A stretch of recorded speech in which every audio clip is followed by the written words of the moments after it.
तो उस मैकाले की शिक्षा व्यवस्था को तोड़ने के लिए परम पूज्य स्वामी जी महाराज ने सबसे पहले पतंजलि गुरुकुलम बनाया।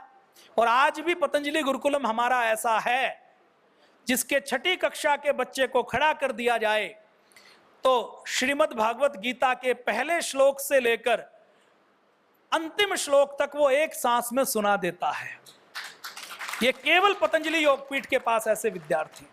पतंजलि योगपीठ के गुरुकुल में पूज्य दीदी के मार्गदर्शन में ऐसे ब्रह्मचारी और सन्यासी तैयार हो रहे हैं जिनको चारों वेद कंठस्थ हैं, जिनको वेद दर्शन उपनिषद का विद्वान बनाया जा रहा है। तो पतंजलि गुरुकुलम हरिद्वार में छोटे बच्चों का गुरुकुलम है, 1ली कक्षा से 5वीं कक्षा से गुरुकुल है। उसके बाद कन्याओं का गुरुकुल अलग है। तो गुरुकुल के क्षेत्र में पतंजलि एक बड़ा काम कर रहा है।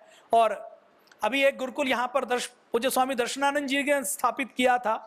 सारे प्रधानमंत्री वहां पर आए थे, लेकिन वो जीर्ण शीर्ण हो गया था, कोई उसको देखने वाला नहीं था। उस गुरुकुल का भी काया पलट करके उस गुरुकुल को भी गोद लेने का काम पतंजलि योगपीठ ने किया है। 2013 में जब परम पूज्य स्वामी जी महाराज ने देखा कि सब लोग तो गुरुकुल में अपने बच्चों को नहीं पढ़ाना चाहते, कुछ लोग आईएएस आईपीएस बनाना चाहते हैं, और आईएएस आईपीएस अच्छे बनेंगे तभी इस देश का कल्याण होगा। तो अच्छा नेतृत्व तैयार करने के लिए मोदी जी के हाथों से 2013 में 26 अप्रैल को पतंजलि आचार्य कुलम का शुभारंभ करवाया गया, जिसका उद्देश्य है इस देश को अच्छा नेतृत्व देना, जहां पर आधुनिकता के साथ साथ हमारी संस्कारों से युक्त वैदिक और नैतिक शिक्षा भी दी जाती है। ऐसा आचार्य कुलम पतंजलि योगपीठ हरिद्वार में चला रहा है, रांची में चला रहा है, और असम के दूर दराज के क्षेत्र में निःशुल्क आचार्य कुलम चलाकर अच्छी शिक्षा देने का काम पतंजलि योगपीठ कर रहा है। पतंजलि आयुर्वेद विद्यालय चल रहा है, महाविद्यालय चल रहा है। पतंजलि आयुर्वेद महाविद्यालय में बीएमएस के नाम पर, देखो अभी जो बच्चे डॉक्टर बनना चाहते हैं तो वो डॉक्टर एमबीबीएस बनना चाहते हैं कि बीएमएस? एमबीबीएस ना। अब एमबीबीएस में जिसका नंबर नहीं आता वो बीएमएस करता है। क्या करता है कि एमबीबीएस नहीं बन पाए तो बीएमएस कर लें, ताकि नाम के आगे डॉक्टर लग जाए, फिर हम लिखेंगे पैरासीटामोल ही। बीएमएस करके भी लड़ाई किस बात की लड़ेंगे कि हमें एलोपैथी की दवाएं लिखनी है। तो आयुर्वेद की शिक्षा का स्तर बहुत नीचे गिरा हुआ था, और ऐसा गिरा हुआ था कि आयुर्वेद का कोई नाम लेने वाला नहीं था। उस समय पतंजलि योगपीठ ने ऐसा किया। अपोलो और एम्स जैसे हॉस्पिटल भी, जब कैंसर जैसे रोगी आते हैं और उनका इलाज जब उनके पास कोई नहीं होता, पूरी दुनिया में नहीं होता, तो फिर वो कहते हैं कि अंतिम आशा के रूप में आप पूज्य स्वामी जी महाराज के पास पतंजलि योगपीठ में चले जाएं। ऐसे आयुर्वेद का उत्थान करने का काम भी पतंजलि योगपीठ ने किया। तो आयुर्वेद महाविद्यालय के माध्यम से ये अकेला पूरे देश का प्राइवेट कॉलेज है आयुर्वेद का, बीएमएस का। जितने भी प्राइवेट कॉलेज हैं उसमें डोनेशन लिया जाता है, प्राइवेट फीस ज्यादा ली जाती है। एडमिशन के नाम से डोनेशन मैनेजमेंट के कोटे की सीट होते हैं। पतंजलि योगपीठ में एक भी सीट मैनेजमेंट के कोटे की नहीं है। और पूज्य स्वामी जी महाराज ये कहते हैं कि हमें ऐसे विद्यार्थी चाहिए जो एमबीबीएस छोड़कर बीएमएस करने के लिए आए, और उनको हम ऐसा वैद्य तैयार करें जो हमारे आचार्य चरक और सुश्रुत की परंपरा को दोबारा से पुनर्जीवित करें। तो ऐसा बीएमएस और एमडी के कोर्स यहां पर चलाए जाते हैं। पतंजलि विश्वविद्यालय हमारा इकलौता ऐसा विश्वविद्यालय है जो योग और प्राच्य विद्या को समर्पित है। और जिस विश्वविद्यालय को अभी ये पहला पूरी दुनिया का विश्वविद्यालय है जिसको नैक, जो एक असेसमेंट बॉडी होती है गवर्नमेंट की ओर से, जिसके हजारों पैरामीटर होते हैं, उस पैरामीटर के ऊपर असेसमेंट करके उसको पहली बार में नैक में A+ का ग्रेड मिला है। पूज्य दीदी ने इसके लिए बहुत अखंड प्रचंड पुरुषार्थ किया है। तो मैं चाहूंगा एक बार पूज्य दीदी का हम सब बहनों की ओर से अभिनंदन हो। यह बहुत बड़ा काम था, और जिस बड़े काम को पतंजलि ने पहले ही प्रयास में किया। जो नैक की असेसमेंट करने की जो कमेटी आती है, जो टीम आती है, उन्होंने कहा कि पहली बार आपने अप्लाई किया, पहली बार हम अगर आपको सबसे सर्वोत्तम ग्रेड दे देंगे तो हमारे ऊपर सवाल उठ जाएगा कि बाबा जी ने पता नहीं क्या किया, पतंजलि ने क्या किया। तो पहली बार में हम जो A+ मिला है वो A+ भी नहीं देते, B देते हैं या अधिकतम A देते हैं। तो पहली बार में यह प्राप्त करना भी बहुत बड़ी बात है, और यह सबसे सर्वोत्तम ग्रेड के बराबर है। तो ऐसा जो कमेटी में आए उन्होंने भी कहा। तो हमारा पतंजलि विश्वविद्यालय ऐसा विश्वविद्यालय है जहां पर संस्कृत की, व्याकरण की, वेद दर्शन उपनिषद की जो हमारा शास्त्रीय प्राचीन तरीका है गुरु शिष्य परंपरा से, गुरु शिष्य परंपरा भी और उसके साथ साथ प्रमाण पत्र भी ये तैयार करने का काम पतंजलि योगपीठ कर रहा है। संस्कृत भाषा, आप में से किस किस ने संस्कृत पढ़ी है एमए में या पीएचडी में? खड़े करो हाथ। एमए या पीएचडी में? आपने जो पीएचडी में संस्कृत पढ़ी है, आप पतंजलि विश्वविद्यालय के प्रथम वर्ष के विद्यार्थी को उठा लीजिए, आप उसके ज्ञान से तुलना नहीं कर सकते। क्यों? क्योंकि वहां पीएचडी तो करवाते हैं लेकिन केवल एक कोर्स करवा दिया जाता है। उस विद्यार्थी को अगर कहा जाए कि अष्टाध्यायी क्या है, यहां पर व्याकरण का कौन सा नियम लगा है, तो वो वहां पर फेल हो जाता है। तो हमारी वेद दर्शन उपनिषद के लेवल की जो संस्कृत है वो पढ़ाने का काम पतंजलि योगपीठ, पतंजलि विश्वविद्यालय कर रहा है। तो एक बार पूज्य दीदी का इस बात के लिए भी अभिनंदन कि उस ज्ञान की परंपरा के स्तर को बनाकर रखना और उसके क्वालिटी को मेंटेन रखने का काम भी पतंजलि कर रहा है। फिर अगला हमारा प्रकल्प है कि हम ये गुरुकुल तो कुछ बनाएंगे, हर जगह तो नहीं बना सकते। आचार्य कुलम भी कुछ बना सकते हैं, कितने बनाएंगे? एक भवन बनाने में 10 साल लग जाते हैं, चलाने के लिए आदमी चाहिए। तो परम पूज्य स्वामी जी महाराज ने ये सोचा कि हम क्यों ना बोर्ड और सिलेबस को ही बदल दें कि जितने विद्यालय हैं उन सब के शिक्षकों को ट्रेनिंग दे दें, उनको सिलेबस हम अपना दे दें। वो अंग्रेजी पढ़ें तो अंग्रेजी में वो शेक्सपियर को ना पढ़ें, वो कालिदास को पढ़ें। हम जब अंग्रेजी पढ़ते थे तो विलियम वर्ड्सवर्थ की कविताएं फ्लेमिंगो से लेकर पता नहीं क्या क्या रटवा दी जाती थी कि नहीं रटवाई जाती। अब हमें अंग्रेजी पढ़नी है, उसमें अंग्रेजी भाषा पढ़नी है, तो हम उसमें कालिदास को भी पढ़ सकते हैं, नहीं पढ़ सकते? तुलसीदास को भी पढ़ सकते हैं, प्रेमचंद को भी पढ़ सकते हैं।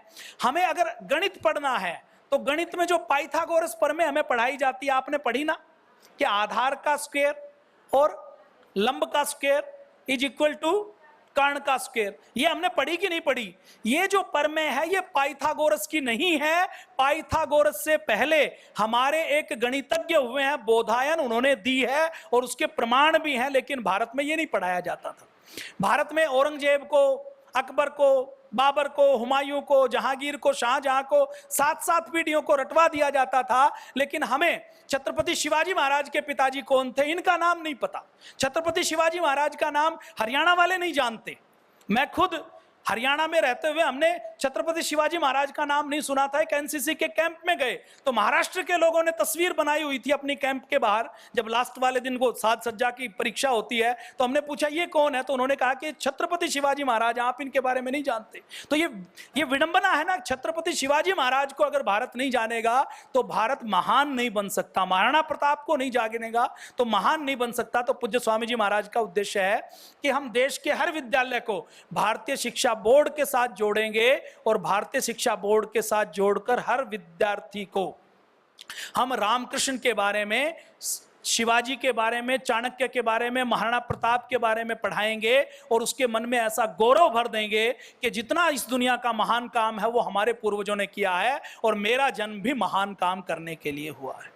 हमें इतिहास में कितना पढ़ाया जाता है? हमारा इतिहास शुरू होता है हुमायूं से, बाबर से, और औरंगजेब के ऊपर खत्म हो जाता है। ठीक है या गलत है?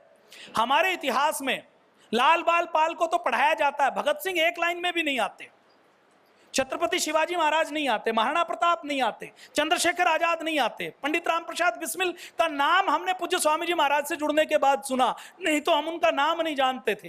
तो ये सारी चीजों को बदलने का काम यदि कोई कर रहा है तो वो पतंजलि योगपीठ, आपकी संस्था, हमारे पूज्य गुरुदेव कर रहे हैं। तो भारतीय शिक्षा बोर्ड बना दिया गया, पहली से लेकर 12वीं तक की नई पुस्तकें बना दी गई हैं। और अच्छी बात यह है कि अभी भारत सरकार ने जो न्यू एजुकेशन पॉलिसी बनाई है, उसका जो फ्रेमवर्क बनाया है, उसमें भी हमारी भारतीय शिक्षा बोर्ड की पुस्तकों से प्रेरणा लेकर पुस्तकें बनाई जा रही हैं।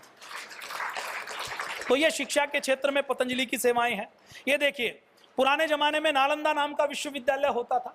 तो नालंदा विश्वविद्यालय होता था तो उस नालंदा में 10-10 हजार विद्यार्थी पढ़ते थे। कितने पढ़ते थे?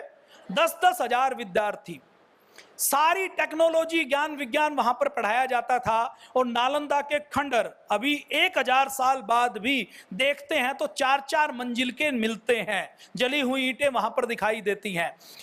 उस समय ऐसे भव्य हमारे विश्वविद्यालय होते थे जब पूरी दुनिया जंगलों में रहती थी। जब यूरोप में लोग पेड़ की छाल लपेटते थे, खाल को लपेटते थे। उस समय हम यहां पर पढ़ते थे, हमारे पास विश्वविद्यालय होते थे।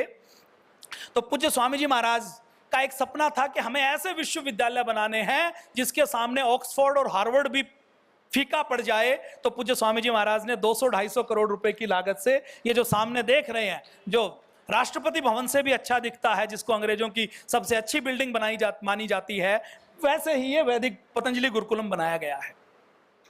पतंजलि गुरुकुलम में हमारी पुरानी सारी मलखंब से लेकर सारी विद्याएं, सारी शिक्षाएं सिखाई जाती हैं। इसी प्रकार से ये आचार्य कुलम बनाया गया है। आपको दिख रहा है ना कितनी भव्य और दिव्य बिल्डिंग है, दिख रही है। पतंजलि आयुर्वेद महाविद्यालय है,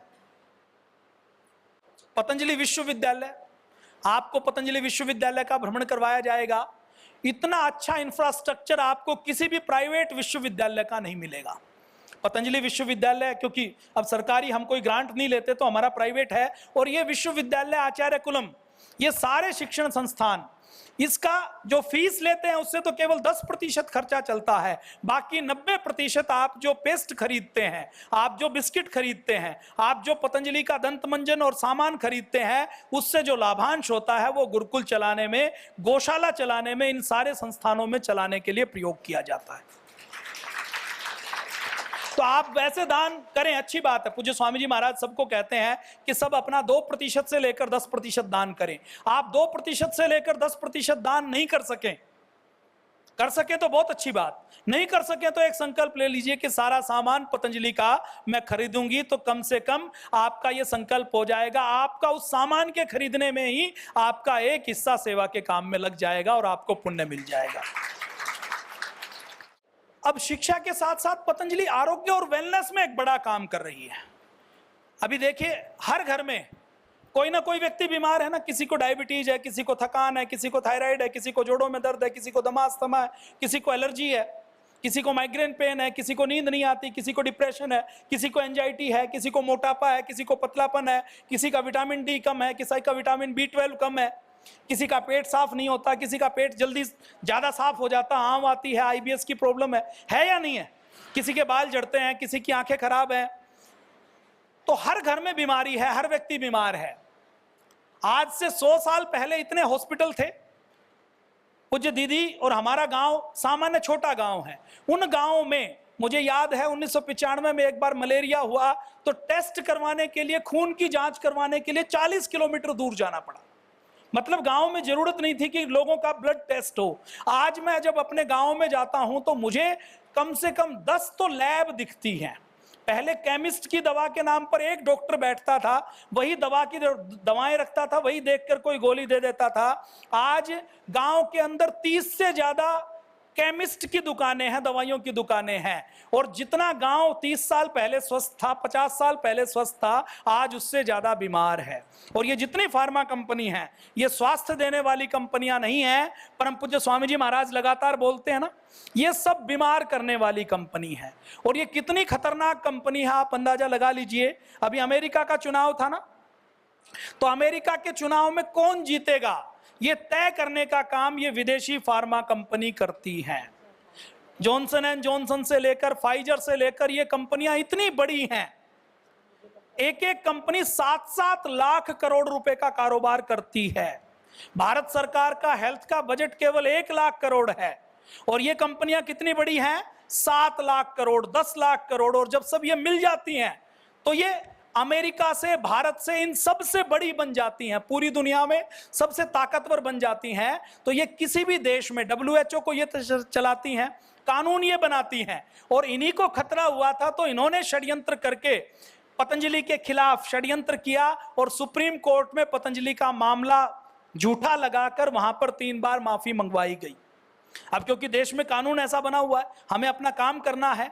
लेकिन सत्य क्या है कि आज जो रोगी, डायबिटीज का कोई उपचार किसी एलोपैथी वाले के पास है, BP का उपचार है, थायराइड का उपचार है, अर्थराइटिस का उपचार है, दमे का उपचार है, सब में डॉक्टर क्या कहता है कि पूरी उम्र दवा खानी पड़ेगी। एक अकेला पतंजलि ऐसा है, एक परम पूज्य स्वामी जी महाराज ऐसे हैं जो कहते हैं कि यदि कोई बीमारी हो गई तो कोई दवा खाने की आवश्यकता नहीं, आप पतंजलि वेलनेस में आइए, योग करिए, आयुर्वेद का पालन कीजिए, स्वस्थ दिनचर्या का पालन कीजिए, आपकी बीमारी दूर हो जाएगी। यह सिखाने का काम कौन कर रहा है? केवल पतंजलि योगपीठ कर रहा है। अब अगर बिना दवा खाए लोग ठीक हो गए, अगर बिना दवा खाए लोग ठीक हो गए, तो इन दवा कंपनियों की दवाएं बिकेंगी? तो ये दवा कंपनी क्या चाहती हैं कि लोग बीमार रहें, लोग हमारी दवा खाते रहें, और कोई ऐसा तरीका ना हो जिससे बिना दवा खाए व्यक्ति ठीक हो सके। तो ये लगातार पतंजलि के खिलाफ षड्यंत्र करती हैं, आगे भी करेंगी। आपको और कोई खबर भी आए तो आपको यकीन नहीं करना, अभी आप आए हैं ना, तो आप सारा देख कर जाएं। तो हमारा आरोग्य और वेलनेस का पहला संस्थान है पतंजलि वेलनेस। कौन सा संस्थान है? पतंजलि वेलनेस। यहां पर आप देख रहे हैं 250 प्रकार की थेरेपी एक छत के नीचे दी जाती है, और लागत से भी कम मूल्य पर। 5,000 रुपए में कहीं दिल्ली में, मुंबई में कमरा लें तो 5,000 रुपए का एसी कमरा मिलता है ना, यहां पर 6,500 रुपए में रहना, खाना, 2 लोगों का ट्रीटमेंट, आयुर्वेद के डॉक्टर की, नेचुरोपैथी के डॉक्टर की कंसल्टेशन, सब कुछ मिलाकर केवल 6,500 रुपए में प्रतिदिन 2 लोगों का उपचार दिया जाता है, जो लागत से भी कम मूल्य पर है। इसी प्रकार हमारा संस्थान है निरामयम, योगग्राम, पतंजलि आयुर्वेद हॉस्पिटल, पतंजलि वेदा लाइफ, पतंजलि वेलनेस मोदी नगर, और देश भर में 2,500 से ज्यादा चिकित्सालय हैं जहां पर बीएमएस वैद्य पतंजलि की सेवा करता है। और ये जो बीएमएस वैद्य पतंजलि चिकित्सालय के ऊपर होता है, आप किसी डॉक्टर के पास जाते हैं तो डॉक्टर सबसे पहले क्या कहता है? 500 रुपए की स्लिप काटता है ना, और स्लिप काटने के बाद आपका इलाज करता है। स्लिप काटने के बाद वो आपको टेस्ट लिखता है कि अब ये टेस्ट करवा लो। आप टेस्ट करवाने जाएंगे तो उसमें से भी कमीशन डॉक्टर को मिलना है। फिर तीसरी बार जब आप आएंगे तो आपको कोई दवा लिखेगा, उस दवा से आपके ठीक होने की गारंटी नहीं है, लेकिन आपको एक नई बीमारी जरूर लग जाएगी। पतंजलि के ऐसे हॉस्पिटल हैं जहां पर पहली बार जाते ही डॉक्टर दवा लिखता है और बिल्कुल निःशुल्क लिखने का काम करता है। बहुत बड़ी बात है, ये तो सरकारें नहीं कर पाई, इतना बड़ा काम पतंजलि ने किया है। 2,500 से ज्यादा बीएमएस के वैद्यों को ट्रेनिंग देना और उनको नौकरी देने का काम किया है। निःशुल्क चिकित्सा के, योग के प्रशिक्षण शिविर लगाए हैं। पतंजलि वेलनेस जो आप देख रहे हैं फेज 2 में, ये पतंजलि वेलनेस है। ये हमारा योग ग्राम है जो बहुत सुंदर स्थान है। आपको कभी अवसर मिले तो जरूर आइएगा। आपकी कक्षा में कोई असाध्य रोगी हो ना, आपके आसपास कोई ऐसा व्यक्ति है जिसका कहीं कोई उपचार नहीं हो रहा हो, उसको कहिए कि आप 1 हफ्ते के लिए पतंजलि वेलनेस चले जाइए। 1 हफ्ते में उसको लाभ जरूर मिलेगा, और 90% लोगों की तो 1 हफ्ते से लेकर 10 दिन में बीमारी दूर हो जाती। किसी को बहुत पुरानी बीमारी है तो उसको हो सकता है 3 महीने 6 महीने बाद 7 दिन के लिए 10 दिन के लिए दोबारा आना पड़े। ये योग ग्राम आप देख रहे हैं, कितना सुंदर लग रहा है, स्विट्जरलैंड जैसा लग रहा है ना, धरती के ऊपर स्वर्ग जैसा लग रहा है। ये हमारा निरामयम है जिसको लग्जरी बनाया गया है। जिन लोगों को थोड़ी ज्यादा फैसिलिटी चाहिए उनसे थोड़ी सी उनको ज्यादा फैसिलिटी यहां पर दी जाती है। ये हमारे पतंजलि चिकित्सालय है। ये वेदा लाइफ है हमारा, जो पहाड़ में, हिमालय में बना हुआ है, बहुत सुंदर बना हुआ है। मोदी नगर का हमारा पतंजलि वेलनेस है। इसी प्रकार हमारे स्वदेशी के कुछ संस्थान हैं। जैसे विदेशी कंपनी हमें लूट रही थी तो लोकमान्य तिलक, वीर सावरकर सब कहते थे कि विदेशी कंपनियों का बहिष्कार करो, लेकिन स्वदेशी साबुन भी अच्छा नहीं मिलता, स्वदेशी मसाले अच्छे नहीं मिलते, स्वदेशी रसोई घर का सामान अच्छा नहीं है, बाथरूम का सामान अच्छा नहीं है, स्वदेशी शैम्पू अच्छा नहीं है। तो सारे लोगों की यह शिकायत होती थी कि स्वदेशी का अच्छा विकल्प नहीं है। तो पतंजलि ऐसी संस्था है जिसने पहली बार स्वदेशी का विकल्प उपलब्ध करवाने का काम भी किया है। तो दिव्य फार्मेसी हमारी पहली संस्थान है जहां पर हमने च्यवनप्राश से लेकर सारी दवाइयां बनाने का काम शुरू किया। उसके बाद देश में अभी आंवला नवमी आई थी ना, तो देश के अंदर सैकड़ों टन आंवला बर्बाद हो जाता था। आंवले के बागों को लोग काट रहे थे क्योंकि आंवला कोई खरीदने वाला नहीं था। आज पतंजलि ऐसा है जो देश का 80% आंवला खरीदता है, जिससे किसान को मुनाफा होता है, और उस आंवले के उत्पाद बनाकर देश के 140 करोड़ लोगों को स्वास्थ्य देने का काम पतंजलि कर रहा है। तो हमारी पतंजलि आयुर्वेद लिमिटेड बनाई गई, जो एक फूड पार्क है जिसमें आंवले की एलोवेरा से लेकर प्रोसेसिंग होती है और बहुत से उत्पाद बनाए जाते हैं। फिर हमारा पतंजलि तेजपुर में एक प्लांट लगाया गया, महाराष्ट्र में एक प्लांट लगाया गया जिसमें पतंजलि डेयरी के माध्यम से गाय का शुद्ध घी बनाया जाता है, दूध की पैकेजिंग की जाती है। पूरे देश में पहली बार गाय के दूध को पैक करके बेचने का काम, उपलब्ध करवाने का काम पतंजलि योगपीठ ने किया, लागत मूल्य पर उपलब्ध करवाने का काम। अच्छा, गाय कब बचेगी? जब गाय का दूध और गाय का घी बिकेगा तभी बचेगी ना। हम कहें गाय को बचाओ, गाय का बचाओ, गाय का दूध कोई खरीदने वाला नहीं।